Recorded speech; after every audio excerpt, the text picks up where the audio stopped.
Ladies and gentlemen, boys and girls, this the NewzBeat presented to you by Ladies Like and Jacentino. Follow the beat from the studio to the street. Info with the flow keeps you sharp and in the know. Sit back, relax, enjoy the news. Follow.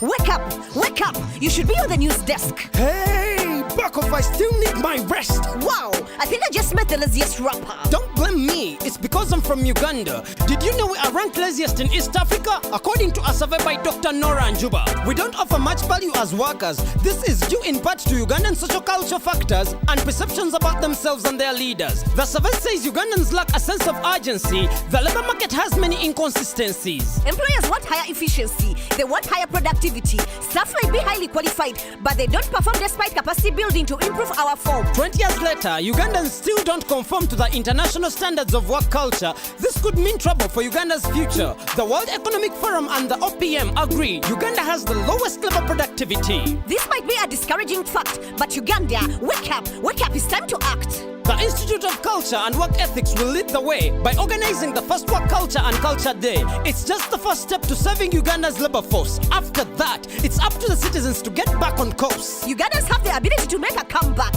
Wake up, it's time to get back on track. The Great Lakes region is facing threats. For one, high population growth rates. And although many people are facing poverty, there is also rapid development, but this is harming the environment. Here is an urgent matter. The Great Lakes hold 1/3 of the world's fresh water.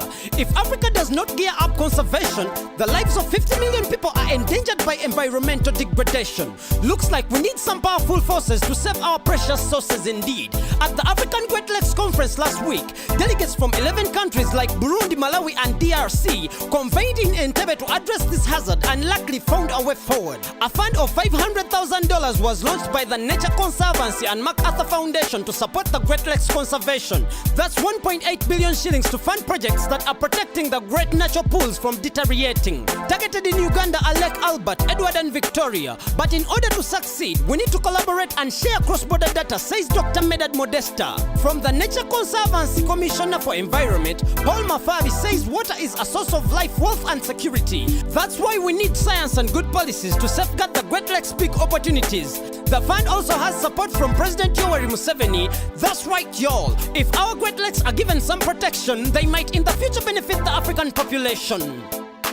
Much as there was violence in some regions that triggered ethnic tensions, this year, primaries were mostly remembered for an incident of drama and deception. Minister Chege, a candidate of Nairobi primaries, was reported missing, prompting an investigation after his car was found in a ditch with 2 bullet holes in what appeared to be an attempted assassination. The local politician was later found in a Vogue town and accused of engineering the hoax, as well as orchestrating his disappearance to win sympathy votes. However, ordinary Kenyans are looking beyond the political antics in general elections, as Kenyans now have the highest unemployment rate in the East African region. The majority of Kenyans can no longer afford the most basic necessities due to the country's fluttering economy and high prices of basic commodities. But security is still the biggest concern of this year's election process, and an estimated 150 police officers will monitor the elections along with other security forces.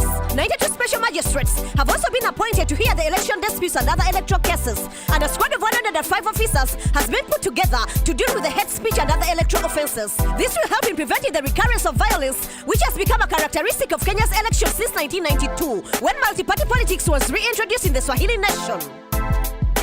Can you give me a tutorial to use Tinder?